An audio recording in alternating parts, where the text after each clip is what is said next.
Bonjour à tous et bienvenue sur Histoire Po, l'émission proposée par le French Débat qui t'explique la politique simplement et sans prise de tête. Aujourd'hui, nous allons parler des différences mais aussi des rôles des deux chambres qui forment le Parlement français, à savoir l'Assemblée nationale et le Sénat. En premier lieu, voici une petite explication de ce que représentent ces élus.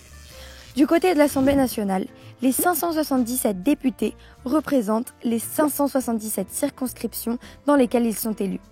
Et là, vous allez me dire, mais c'est quoi une circonscription ? Alors pour faire court, c'est un morceau de territoire qui englobe 100 000 citoyens en moyenne.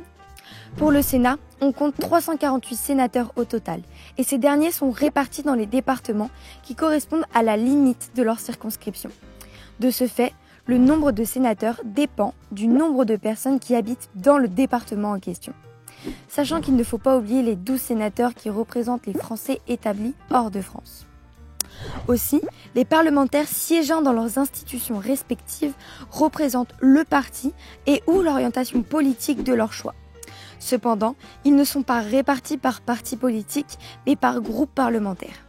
Par exemple, lors de la 15e législature, les Républicains sont scindés en deux à l'Assemblée. D'une part, nous avons un premier groupe nommé les Républicains, composé de 100 députés qui s'engagent à mener une opposition ferme contre la politique du président de la République. Le second groupe, nommé les Constructifs et composé de 34 membres, se définit comme Macron-compatible, c'est-à-dire qu'ils soutiennent et défendent la politique développée par Emmanuel Macron. Après, il existe aussi une différence dans la manière dont sont élus les députés et les sénateurs. Voyons tout ça ensemble et commençons par les députés. Alors il faut savoir que les députés sont élus au suffrage universel direct par l'intermédiaire d'un scrutin uninominal à 2 tours, organisé tous les 5 ans, généralement quelques mois après les élections présidentielles. Les candidats doivent, pour accéder au second tour, récolter au moins 12,5% des voix dans leur circonscription. Pour terminer, le candidat qui est élu est celui qui a obtenu le plus grand nombre de voix à l'issue de ce second vote. Pour les sénateurs, c'est pas tout à fait pareil. Tous les 3 ans, la moitié des 348 sénateurs sont renouvelés au suffrage universel indirect. En gros, un collège électoral composé d'environ 160 000 grands électeurs est appelé à voter pour les futurs sénateurs. Concrètement, ce collège est formé de députés, de sénateurs, mais aussi de conseillers régionaux et départementaux, ainsi que des délégués des conseils municipaux.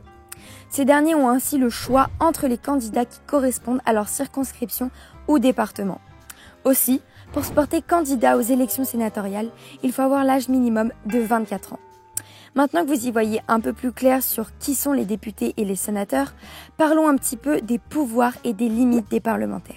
Les parlementaires ont la lourde tâche de voter les lois, car elles représentent le pouvoir législatif.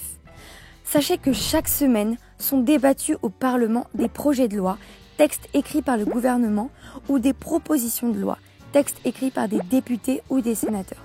Cependant, les parlementaires ne s'intéressent pas nécessairement aux mêmes détails sur les textes à examiner. Ce n'est pas pour rien que l'on a tendance à dire que l'Assemblée nationale fait de la politique, tandis que le Sénat fait du droit. Par ailleurs, le Parlement a l'objectif de contrôler les actions du gouvernement, bien que les deux chambres ne disposent pas des mêmes droits pour réaliser cette tâche. L'Assemblée nationale se voit par exemple dotée de la possibilité de voter une motion de censure, tandis que le Sénat ne le peut pas. Aussi, le Premier ministre peut choisir de réaliser une déclaration de politique générale. C'est une sorte de discours durant lequel il présente les grands axes de son programme.